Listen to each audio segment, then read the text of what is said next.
The Creature by Trevor Allen, Chapter 4. In the midst of their poverty, these people were happy. I watched the brother carry the first little white flowers that peeped out from beneath the snowy ground to his sister. And I found such an astonishing power placed in my hands. They were like me, but not like me. I considered for a long time how I should use it. I wanted more than anything else to be one of them. It never occurred to me that I shouldn't. I didn't know who or what I was. You never told me. I possessed the capacity to bestow animation, but to prepare a frame for the reception of it, with all the intricacies of nerves, muscles, and veins, still seemed like a work of inconceivable difficulty. In the day, the young man worked in the fields, but after dinner he would read to the old man and young woman. This reading puzzled me at first. At first, I doubted whether I should attempt the creation of a being like myself, or one of simpler organization. But I discovered that he made many of the same sounds when he read as when he talked. But my mind was on fire. I guessed that he saw symbols for sounds on the paper which he understood. I was propelled from one success to another. I wanted to know these too. But I didn't even understand all the sounds yet. I knew that I had the ability to give life to an animal as complex as man. He was teaching his sister to read, and as I listened, I began to learn too. Why shouldn't I? Language came easily to me. I began a journal of my greatest experiment. On one of my nightly wanderings, I came across a satchel filled with papers like I had seen in the cottage. I carried them off before their owner returned. The raw materials within my command didn't seem adequate for such an undertaking. The papers were Plutarch's Lives, The Sorrows of Werther, and Paradise Lost. My history, my philosophy, and my Bible. I didn't doubt that I would ultimately succeed, but I prepared myself for many setbacks. These books became my sole possessions, and I spent many months deciphering them. I thought about the advances which take place in science every day. I applied my whole mind to it, and I improved greatly in this science, but not enough to have any kind of conversation. I hoped that my attempts would at least lay the foundations for future success. I wanted to show myself to the cottagers. I began the creation of a human being in a solitary chamber at the top of the house, my own laboratory. But I decided not to, until I could speak their language. I kept my filthy workshop a secret. This might make them overlook my deformity. Since the minuteness of the parts hindered my speed, I decided to make the thing of a gigantic stature, about 8 feet in height and proportionally large. I admired the perfect forms of my friends, their grace, beauty, and delicate movements. I spent months collecting and arranging my materials. But then one bright moonlit night, as the snow began to melt, I took bones from crypts and vaults. I saw my face reflected in a clear pool. The dissecting room and the slaughterhouse also furnished many of my materials. At first, I stepped back, unable to believe that the thing in the water was really me. It was hard work, and I often turned with disgust from my labor. I was filled with disgust when I became convinced that I really was A monster. Only the moon watched as I tortured living animals to animate this lifeless clay. What possessed you to do this? A frantic impulse urged me on, and I lost all perspective. I thought only that a new species would bless me as its creator, and that many happy creatures would owe their lives to me. No father could claim the gratitude of his children as completely as I would be able to. Behold the great creator at work. If I could bestow animation on lifeless tissue, in time I might be able to prolong life indefinitely, to stop death. What gave you the right to play God? I pursued my task with unremitting labor. My cheeks grew pale, and I became emaciated. Sometimes on the very brink. I failed, but I clung to the hope that the next hour or the next minute might bring success. I was urged on by a madness.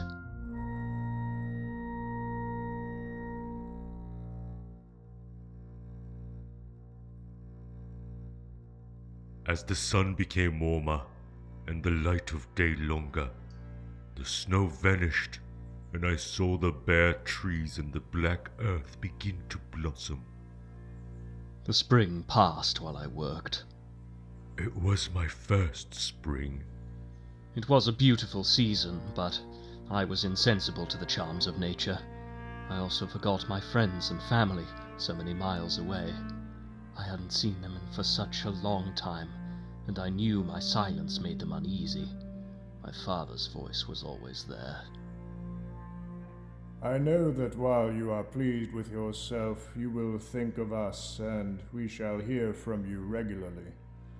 However, I will regard any interruption to your letters as proof that your other duties are equally neglected. Father, you're wrong! What's wrong? Walton! I thought he was wrong, but now I'm convinced that he was justified and that I shouldn't be free from blame. My mind became more active. When I slept, I dreamt of the old blind father, the strong young man, and the beautiful woman. A man should always try to preserve a calm and peaceful mind, and never allow passion to disturb that tranquility.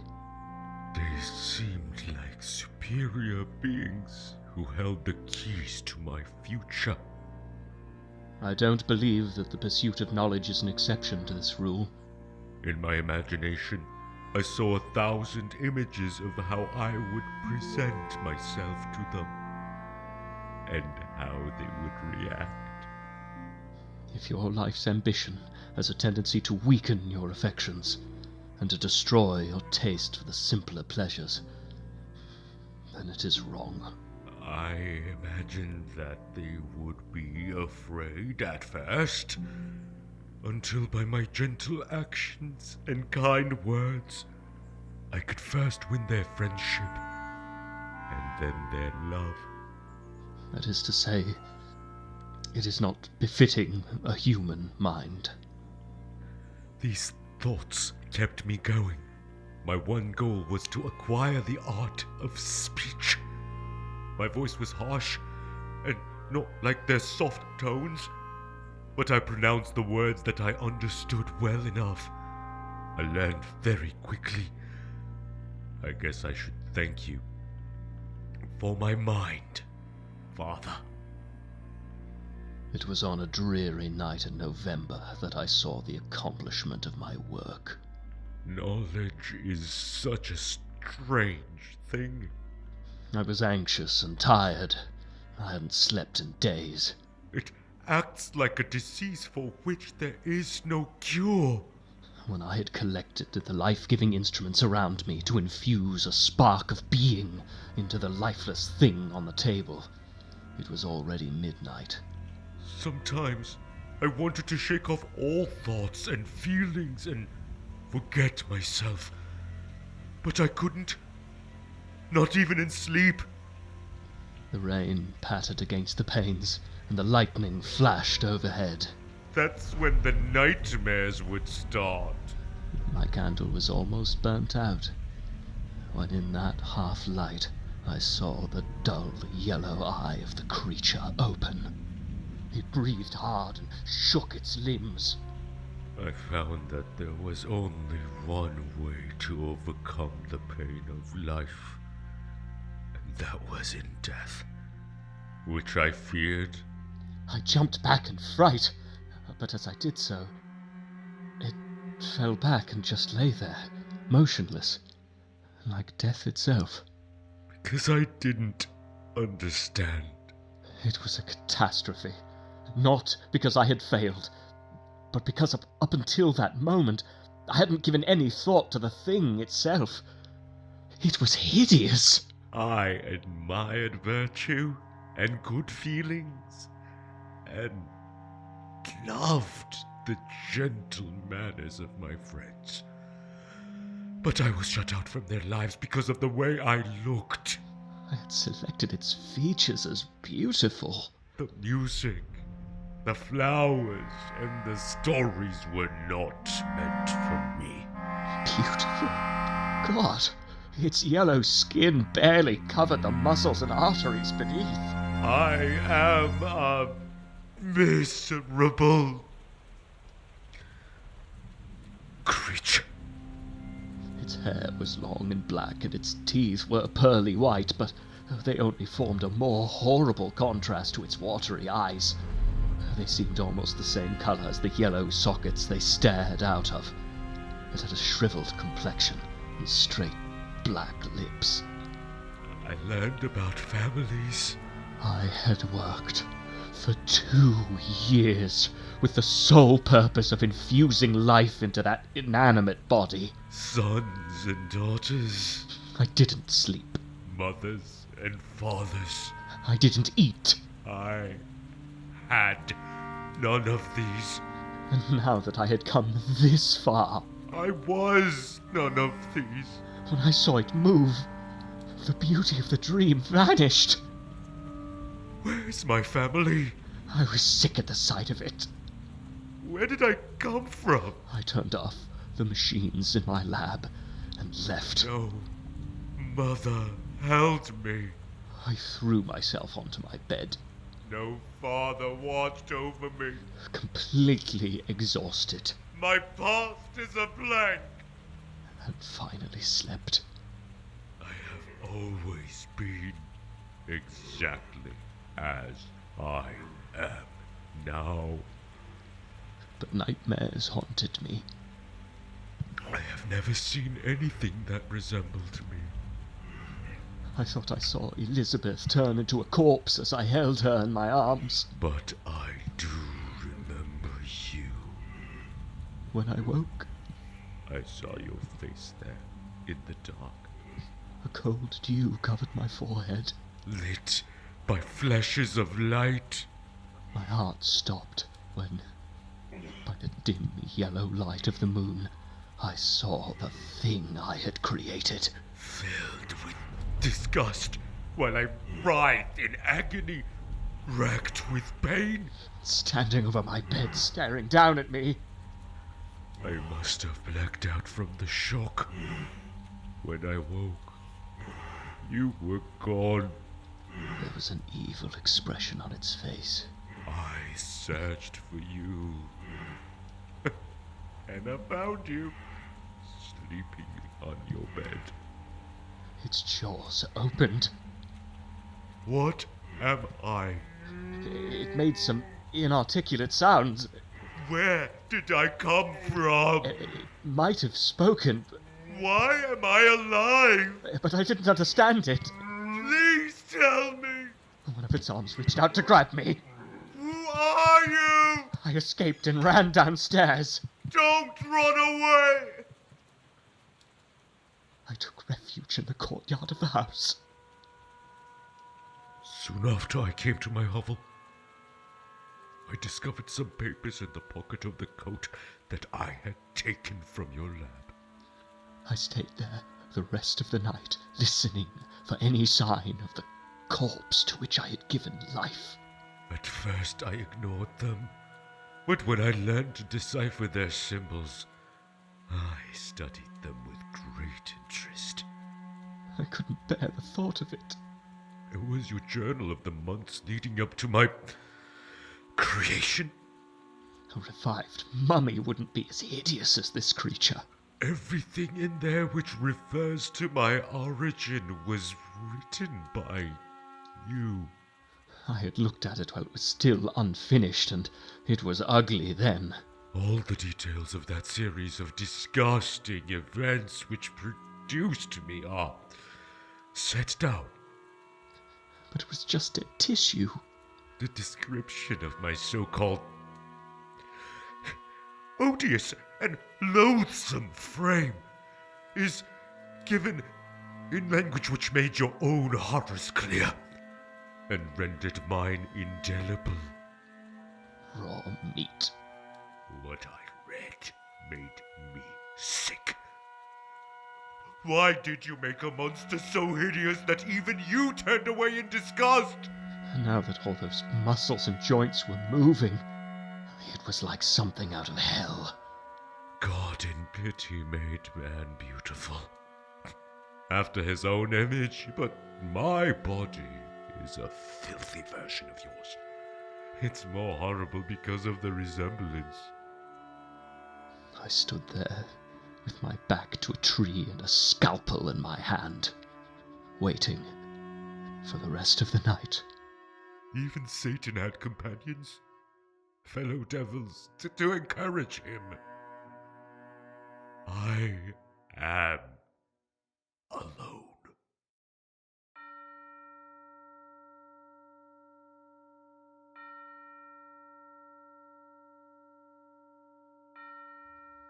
Morning dawned, and the thing hadn't appeared again.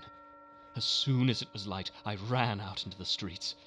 I expected to see it around every corner.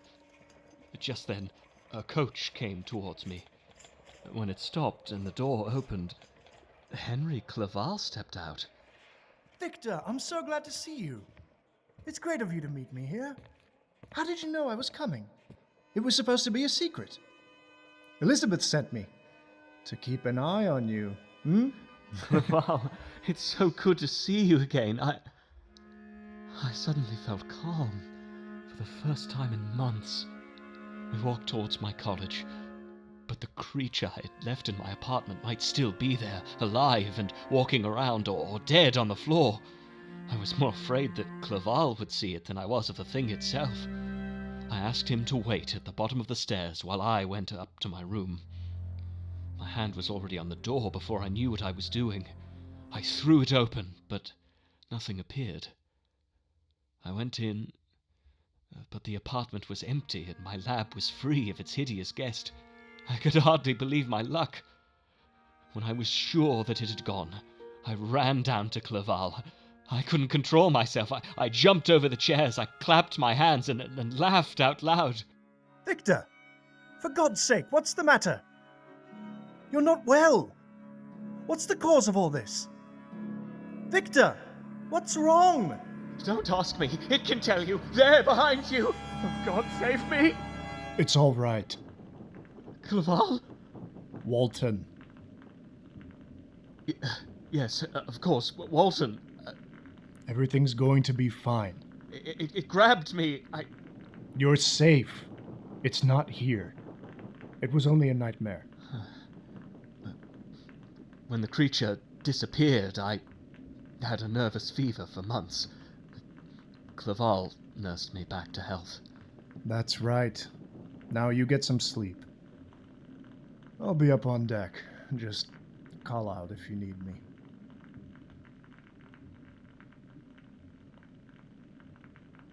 Our cast included Paul Rosenfield, Filip Hofman, and Bora Koknar. The entire production was under the direction of yours truly, Alika Spencer-Koknar, and stage managed by Miranda Whipple. Original composition, sound design, and sound engineer for this presentation created by Gregory James Holmes. Video elements assembled by Filip Hofman, and episode art designed by me. This is Alika Spencer-Koknar, Chief Talent Officer at The Dragon, inviting you to return for Chapter 5 in The Dragon's podcast presentation of The Creature, written by Trevor Allen. In Chapter 5, The Best People in the World, the creature summons the courage to approach the family who lives in the cottage. Frankenstein is nursed back to health by his friend Henry Clerval and begins a new field of study. Tune in next Monday to hear the story unfold. Dragon is a nonprofit that depends upon the generosity and participation of you. No gift is too large or too small to make an enormous impact. You can feed the Dragon directly online at www.dragonproductions.net/CRE donate. All proceeds made from this link will go directly back to the Dragon, as well as the artists that made this podcast possible, because only together can we help the arts thrive.